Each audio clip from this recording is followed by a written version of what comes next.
Hey, sports fans, PB&Z, Sports Chaos. And I'm a little bit hoarse, PB. I got to admit, my throat's been sore for a while, but I'm going to fight through this thing. And we're going to talk something we haven't talked a while this year, and that's NBA, mostly because it hasn't been that exciting, in my opinion. But we're in the stretch run. It's not the second half. They don't play the All-Star game until almost like game 70, so it's not the second half. And by the way, let's not talk about the All-Star game ever again. That's a disaster. They're going to do what the NFL did, get rid of the game and just do skills, right? Yeah. What is it? 220 points or something? Yeah, like, come on, man. All I right. mean, per team, right? Each team had didn't like the winning team score 220 or something? Yeah, the East, correct. Yeah. Yeah. So, hey, all right, right now, we're going to talk about where this thing will shape out. And we can't not talk about the Celtics because they are right now steamrolling 10 games in a row. They're playing unbelievable ball. They're the best team in the league by far at this point in time. But the $1 million question with the Celtics, you and I talk about it every season. Does Jalen and Jason play team ball or hero ball when it comes to playoffs, right? Do they hold the ball too long or they keep continuing to move the ball like they've been so far for the majority of this season? Because that's the big thing. They got 5 really good starters. All of them can shoot the ball. Unlike last year, Robert Williams, who I loved and I still miss, but he couldn't shoot the ball. And Porzingis has been a huge upgrade there. So will they continue to play this way in the playoffs, in your opinion?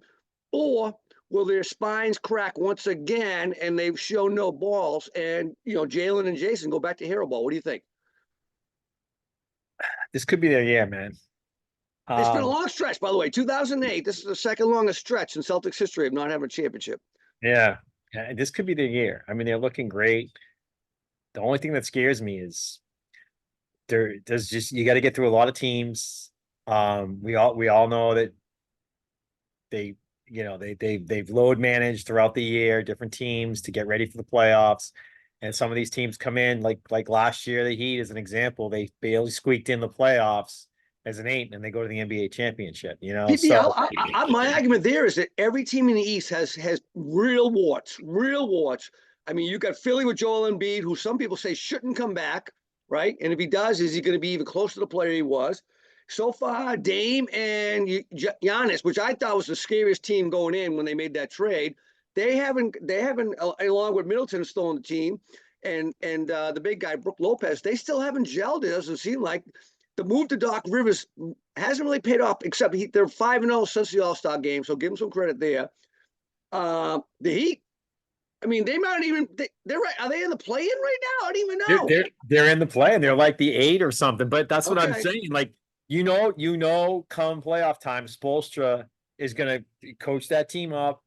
They have the people on the. I mean, their roster hasn't changed that much over the last No, few they years. made a move, big move, getting Terry, scary Terry, right? So Right, they get Rozier's there Rozier, now. right? And That you was a still big move, I Butler, thought. you still got Hero, and you still got Robinson coming off the bench, and you still got Adebayo. I mean, that team's they're pretty much the same. They always bring in like this 5th, 6th, 7th guy type of thing each year, and that becomes different. But I wouldn't want to play them in the playoffs. I'll tell you what, I think 2 teams scarier than that, and these are my wild cards. I'm not going to pick them to make the conference finals, but you got the Knicks and you got the Cavs. And right now, they're scary teams. They both played very well this year. Yep. Young talent, young legs. That's always a key when you go in the playoffs and have to go on these long runs, young legs. Yeah, Those I 2 don't teams think are scary. I agree. They're my surprise teams, obviously.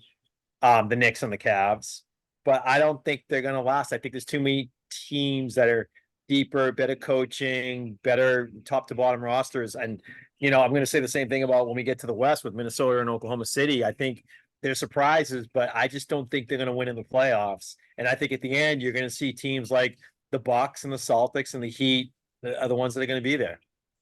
So pick your conference finals in the East. Who do you like to make the conference finals? You might call me crazy, but I'm going to go Celtics Heat. Whoa! I'm going to call you crazy. You're crazy. I don't see it happen.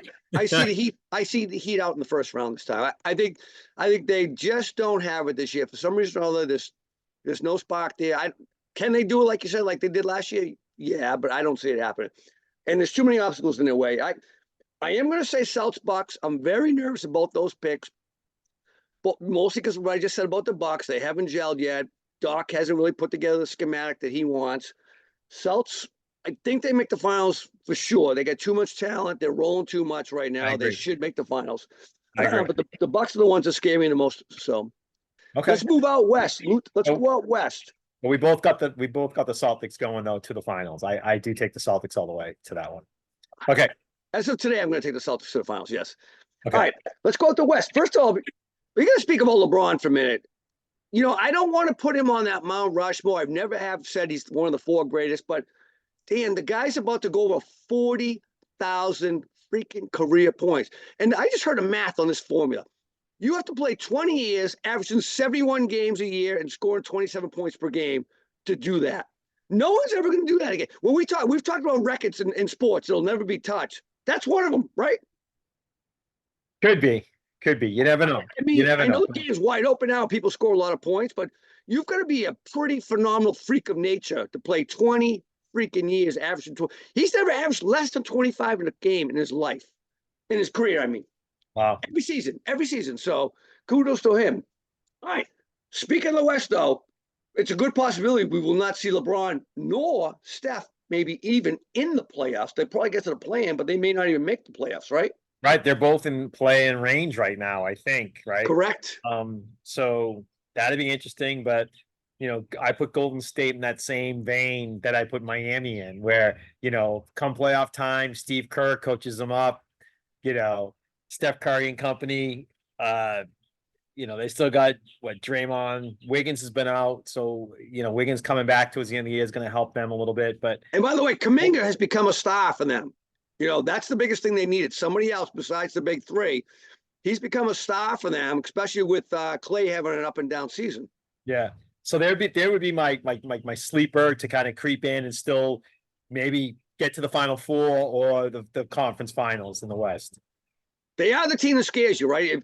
If you're the Nuggets, who I think are the favorites, even though they're 3rd in the division. Can you believe that? Because you got the Wolves and you got the Kings ahead of them.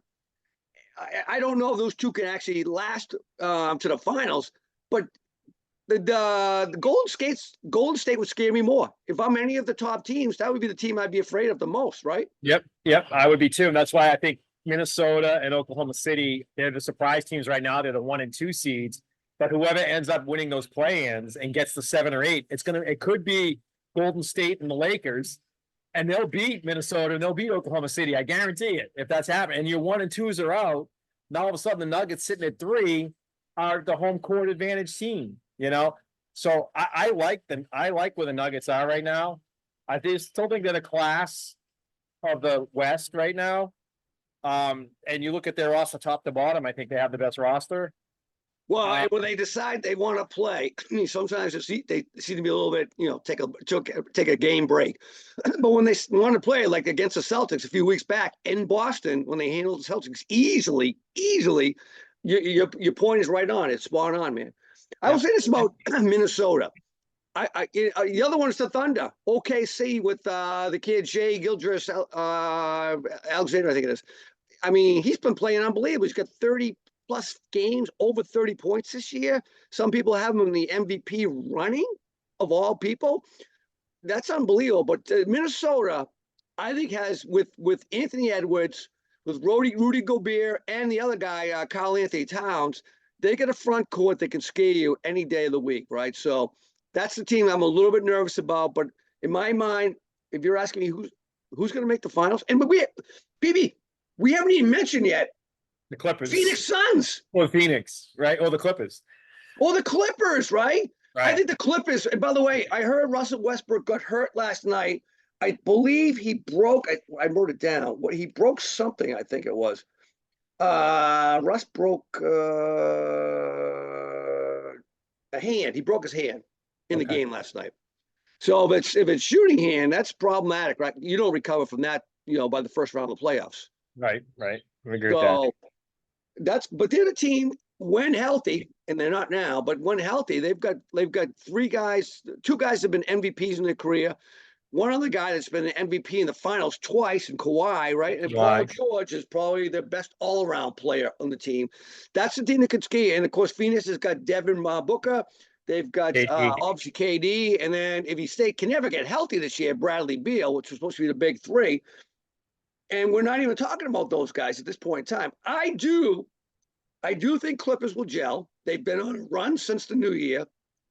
I think they make the finals. I got them and the Nuggets in the finals. It's a good one. Yeah, I think the Nuggets get back there for sure. And I'm going to go with my surprise team or my sleeper team, whatever, to get there too, is Golden State. So I'm going to go Golden State and Nuggets, and I'm going to go Celtics and Heat. And I think it'll be a Celtics Nuggets final. I prefer anybody else but the Nuggets. I honestly don't think the Celtics can beat them Nuggets, unfortunately. I just don't. Even though the Celtics have a lot more talent, but I think you said it earlier, the depth of that Nuggets team, that front court, Jokic is no joke. The big man, right? He's no joke, even though he's the god, the dad bod god, right? And then you got guys like Murray and Gordon and Porter Jr. I mean, Michael those guys Porter Jr. They all match up well against the Celtics players. It's a tough matchup for the Celtics. And Jokic, he's the key, right? There's no way Porzingis can match up with him. So not physically, anyways. All right, let's move on to one of our favorite topics, the NFL. The combine is going on right now. Today is quarterbacks, running backs, wide receivers. PB, by the way, I dearly miss Todd McShay on ESPN. Field Yates doing the college stuff for me is not the same as Todd McShay. I'm going to miss the McShay mock drafts. I know that's out there someplace on some website, wherever he's at. But I'm going to miss McShay and dueling with what's his name? The guy's been around for 100 years. Piper, right? Yeah. But Todd McShay, I don't know. We'll see. I mean, I like the guy when he does his fantasy stuff. By the way, just let's recall last year, Mel Kiper had 0 first-round picks correct. PB had 8 out of 32. That's pretty good. And you did pretty good, too. You had 5 or 6 yourself. Yeah. So Mel Kiper and all those guys they should just watch PB and C and they can figure it out. So we get the wide receivers going on. The big news coming out of the combine right now is a lot of people think all year it's been a slam dunk that Marvin Harrison Jr. could not only be the number one wide receiver, but some people was talking about him as being the number one draft pick for a long time, right? Now all of a sudden, this kid Malik Neighbors from LSU is the guy everybody's talking about. It's the super freak, dynamite player that could surprise and move ahead of Harrison, depending how he does in these workouts. But basically, when he's shown in games, everybody thinks he's already that guy now. What do you think? And don't sleep on Odunze either. That's another one. Yeah. So those 3 guys, to me, will be the top 3 receivers. What order they end up going in, I'm not sure. I think Harrison Jr., obviously the pedigree is going to play into people's minds a little bit there, I think. But at the end of the day, to me, Neighbors and Odunze are just as talented. But who's looking for receivers that high in the draft? I mean, one or 2 of those guys could slip to the middle of the draft, potentially. Depending on how much people are going after corners, how many people are going after offensive linemen, edge rushers. You're going to see those guys start to go too after you get off those, top 2 or 3 quarterbacks, right? You get Daniels and May and the number Callum Williams. Those could be 1, 2, 3. And by the way, none of those guys are performing at the combine, right? And this is what's interesting. Caleb Williams is not even doing any of the physicals, which usually they come in at least do the physicals. He's not even doing the physicals. Apparently, he's not having a pro day, I believe, as well, which is another unusual thing. Yeah. So the first time agents factoring into that. It's his dad, right? I think it's his dad that's giving him all this. Yeah. But then you got a guy like Penix who is going to perform, and he's going to move up the draft board. If he goes out there and lights it up in the combine, he's going to move up people's draft board. By the way, and I'm looking forward to seeing him and a doozy. They both came because they have familiarity with each other and they want to help each other out. So he wants to catch passes from Penix, and Penix wants to throw to him because he has familiarity. He's going to look good, right, in these routines. And by the way, Penix has an outstanding arm, so he should show up pretty well. The other guy I'm looking interested because there's some outside talk about the Pats moving down. potentially taking a wide receiver or trading out of that pick, moving down, getting something at the 27th level, and taking someone like a Bo Nix or a Penix. What do you think there? Bo Nix, does he have something to prove? Yeah, for sure. Maybe even a JJ McCarthy. We'll see how far he slips. But it's a good quarterback class. There's no question about it. So you could trade down and build some assets there if you wanted to. I know Patriots fans will freaking go crazy if that happens because they want him to grab one of the top three. But if you can build with two or three other guys, and a guy like Bo Nix, talented as hell. I mean, the guy, I know he had some accuracy issues, but if he can just work through some of his mechanics, he could probably get that figured out if he gets coached up. But I like what I saw at Nix. I mean, to me, he could be top 4 or 3rd quarterback in this draft. He could be. Some of the things that people hold against him is his age. He's 23. He's been around for 5 years. So that's, people like, well, he's 23. When his rookie contract ends, he'll be almost 29 years old, blah, blah, blah. I don't think they should hold that again. So I think, hey, we just saw it this year with Brock Purdy. Maturity pays off, right? Brock Purdy got his team, right, to the Super Bowl. Maturity pays off. So I think that's a good thing for him. I got 2 other guys. So Michael Penix and Bo Nix have to show out. I got 2 other wild cards for you. Joe Milton, Tennessee. Out of Tennessee.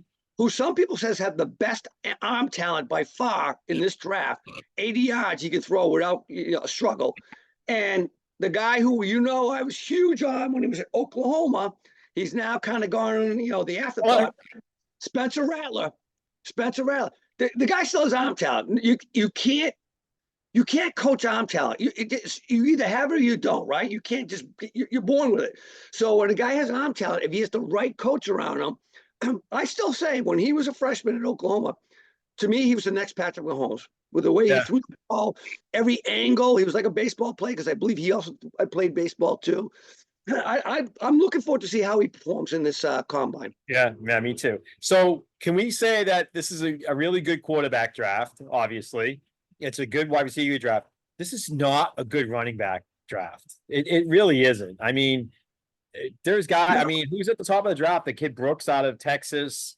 I've heard like a Blake Corum out of Michigan, but these aren't. I like the other kid, Dylan. I'm drawing a blank on his last name, from Washington. I like that kid. The kid that kind of got banged up in the championship game and still played injured. That kid I like a lot. I'd love to see him. You know what? They're talking about the Pats needing another running back. He's not going to last. The Pats shouldn't take a running back to the 3rd round, in my opinion. Right. They get 2 decent running backs. You're not getting a Bijan Robinson and a Jahmyr Gibbs like you did last year in the top half of the 1st round, right? 2 backs were drafted before the 15th pick. That ain't happening this year. It'd be lucky if one of them's taken in the 1st round, period. But you know what? I would love that kid from Washington. If he continues to shine, and I hope he does in this. I just watched him a few minutes ago. I'd like to see him with the Cowboys because they right now sound like they're not going to re-sign. Jesus Christ, drawing a blank on him, the running back from the Cowboys this year. Oh, Pollard.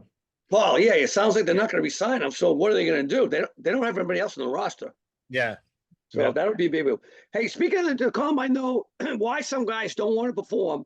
The poor kid, Nate Wigg from Clemson, the defensive back, goes out and runs a 4.28.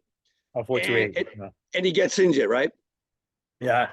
I don't know the severity of the injury, but I've heard it was a pretty good injury he took. Yeah, he pulled up. He pulled up at the end. So, yeah.